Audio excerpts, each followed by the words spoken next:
Okay, I'm going to do a video about magicians this time around. As I have played magicians, I've realized that many people really doesn't know how to play their deck properly or build their deck properly. They are putting in cards that are not using their game plan, and that's bad. That's really bad. Let's first look.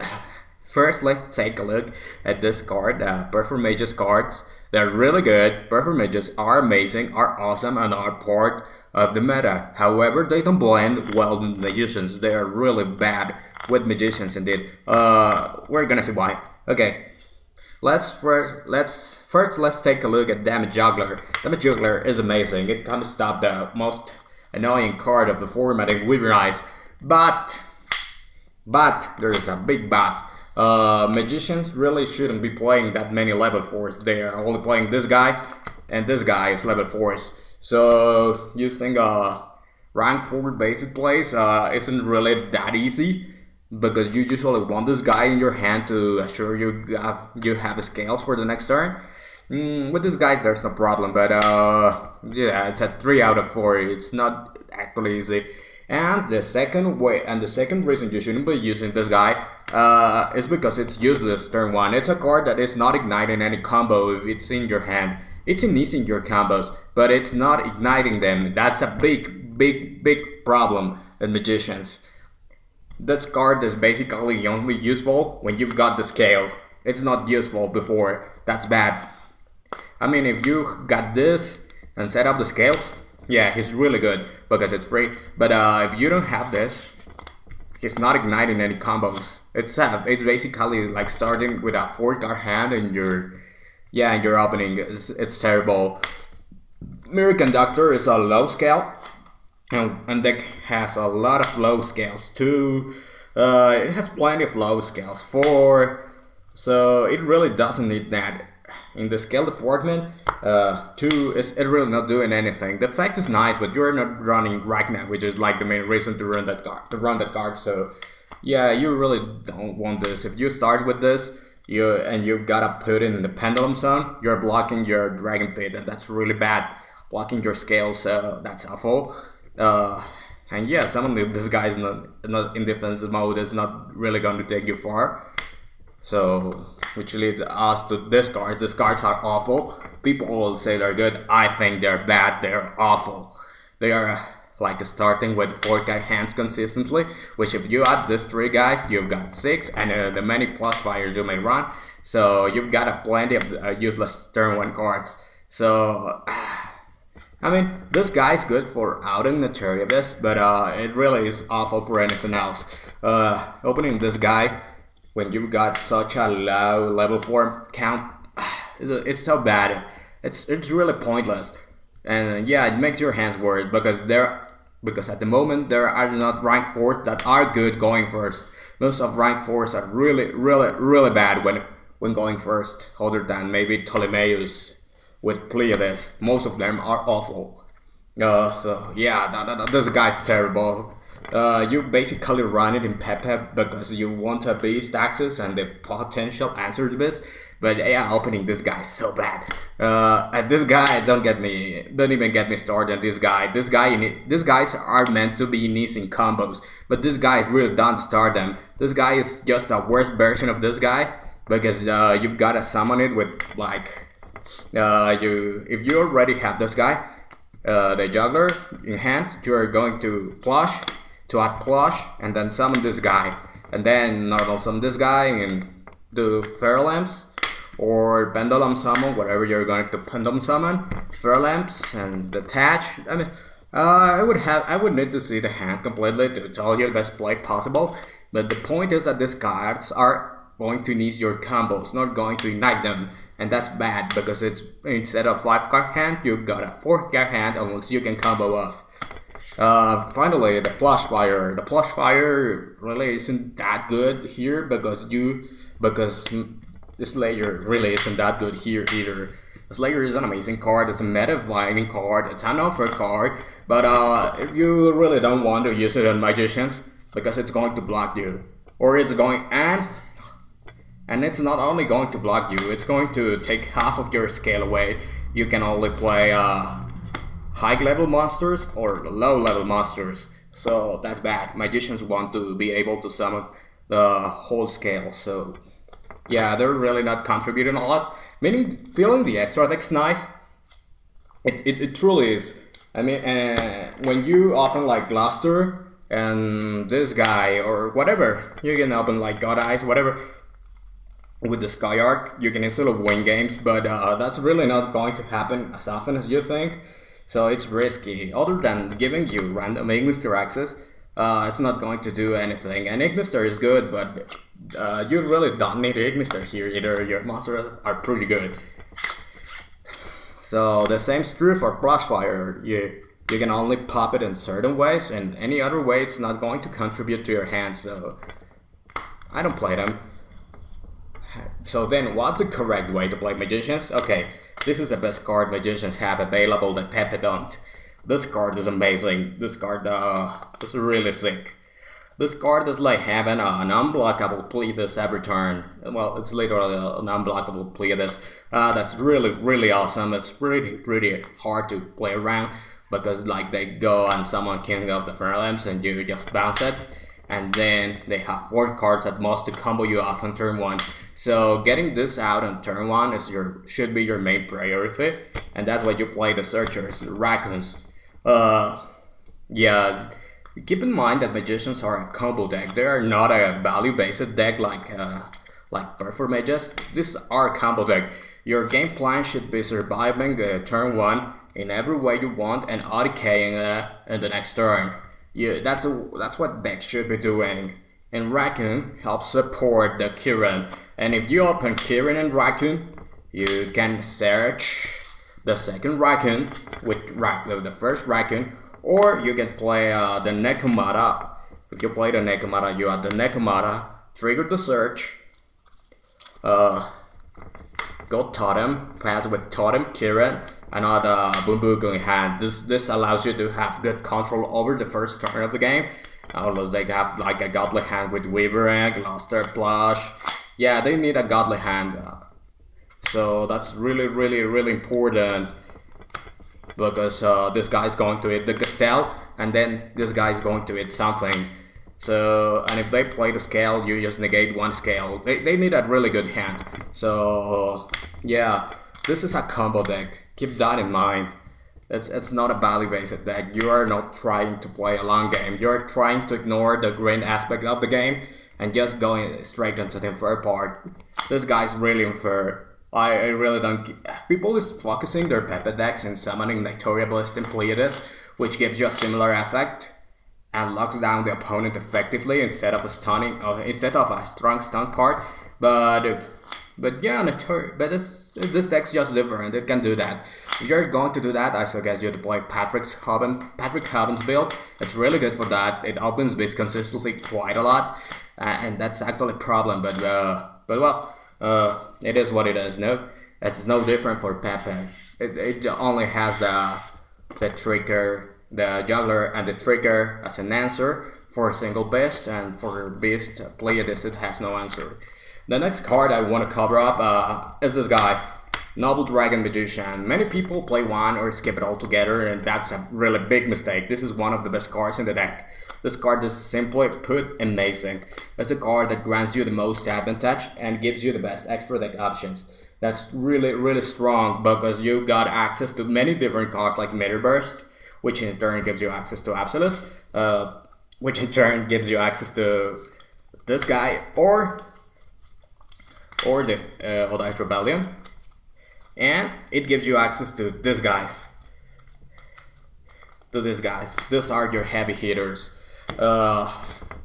These are your really heavy hitters. The synchros are your heavy hitters. Trishula, well, how can you mark Trishula? Okay, a single Magic Spectre, Raccoon Bumbuku, and a Toner is going to give you a Trishula drop. Because Raccoon searches the cat if you play it, or searches Raccoon, and then you go Pendulum and just Trish it away. Trish is really powerful, so that's one option. Even if it goes to the bottom, this is a searchable toner, and that's important. That's what puts it up in my list instead of Gashugger, even if Gashugger is a better card. This guy's really strong when paired up with Kirin, which you are trying to do anyway. Pepe really has few answers to this field. They need like Weavering, and while they can answer it with a whole hand, it's going to take them all of the resources, while you are losing basically nothing. So that's really strong. Then we got the Ancient Fairy.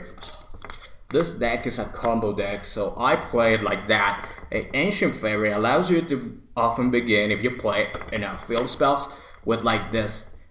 This is really strong. And a Sacred Village have the spellcasters or some sort of field spell that generates advantage. That's really strong. I think that people really underestimate this, because when you mark the first Ancient Fairy, you can recover the toner from your extra deck and then put it back to sync rate with other stuff. That's really strong play. Yeah, you can even go ahead and, if you don't want to do that, Meteor Burst. Yeah, pull the oath and finish like Norito, and you finish with Norito or the Absolute, which is really strong. This deck is a deck made out of options. This deck requires a large knowledge of the meta and the combos you really can pull off. Yeah, it requires good reading. It's a really skillful, intensive deck. It's not like Pepe. Pepe is a skillful deck, but this deck has a larger skill curve, because it requires knowledge in how to build the deck and how to read the opponent's moves. Pepe is more of a reactive deck, because rank 4s are reactive cards by nature. They are good only after the fact with the ones we got now. So if you look closely, only play this as like the only defensive card if you don't have hand. But even then, hands really isn't that strong. It really isn't that strong. It's not like Rafflesia. Rafflesia is an insane card for that same reason. Rank 4 are really reactive, and that's what makes them weak. So keep that in mind. The only proactive card we have now is King of the Realms, and that's why people is getting a lot of mileage out of it. So then we've got the field spell suit. You can choose to play as many field spells you want that are useful. You can even go ahead and play the Sacred Village. I usually recommend one of each with triple terraforming if you're gonna do that. The main sell point of that is that it combos with Ancient Fairy. You can get the millage out of this guy one first. That's what I recommend, the 3 terraformings. You'll get 3 cards out of this. Then you get a 3 card out of this. And then, or you can lock out with terraforming with Sacred Village if you got Kirin. If you got Kirin, like Kirin, any spellcaster, and the Sacred Village, they're gonna be in a lot of problem. They need to open the hat trigger, or they're going to lose their turn, or they can lose their turn, their battle phase, or lose the game right there. Because if they throw down the juggler, then you're going to win. Then, yeah, it's really strong. They can throw down the juggler and special the trick, but it really requires many different things. So it really limits them a lot to 4 options. It's no different than locking with base without playing this, so it's really good when you consider that you're only wasting a main deck spot for that, and when you consider that Sacred Village is not really that bad against Cosmo.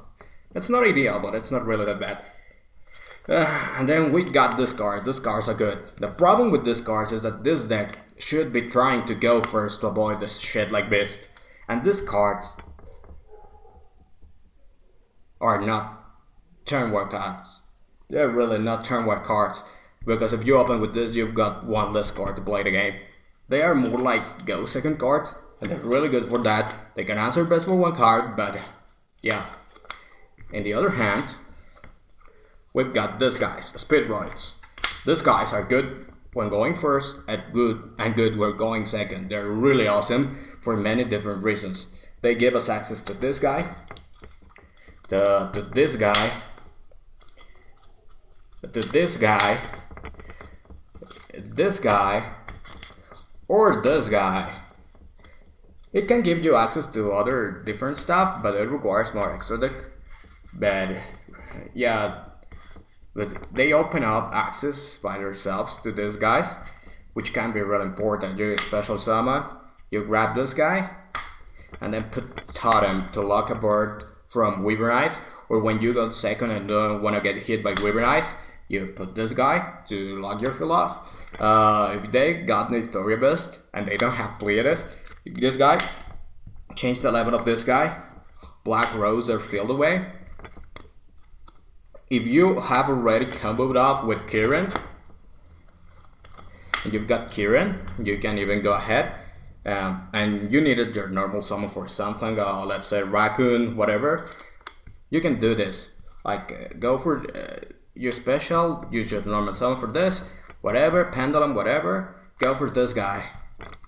Special, switch the level. Just switch the level for Glitterwing, and this is a really strong field against Pepe, like I've told you before. Keep in mind that the restriction of this guy only kicks out after you use it. You can special summon any type of monsters before you use the effect of this guy, so that's really impressive. Or if you have like field spell and you already have like this hand, you can go ahead, do this, summon the Ancient Fairy, use your field spell, whatever, then pop it, and grab another field spell. That's really strong as well. Yeah, I don't want to get this long on the deck or the explanations of the combos because the deck is really combo heavy. It has many different plays and many different ways to execute it. So, but keep in mind that this is a combo deck. This is not a value based deck like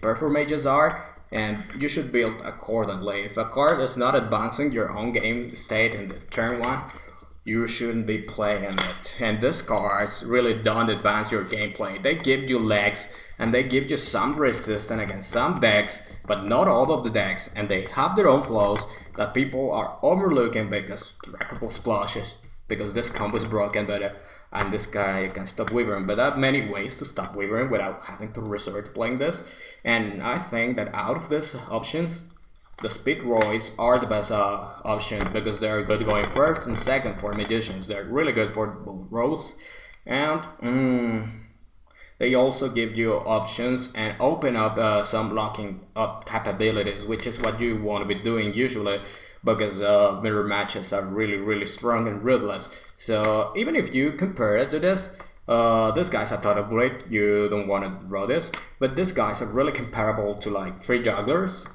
and this guy is comparable to this like a lot. They fulfill more or less a lot of the same roles. Like this guy with Bumbuku can answer the Neuthoria Beast if you play a rank 4, or if you play Hastor. So that's one role it can fulfill. This guy answers the Weavering or answers the Beast.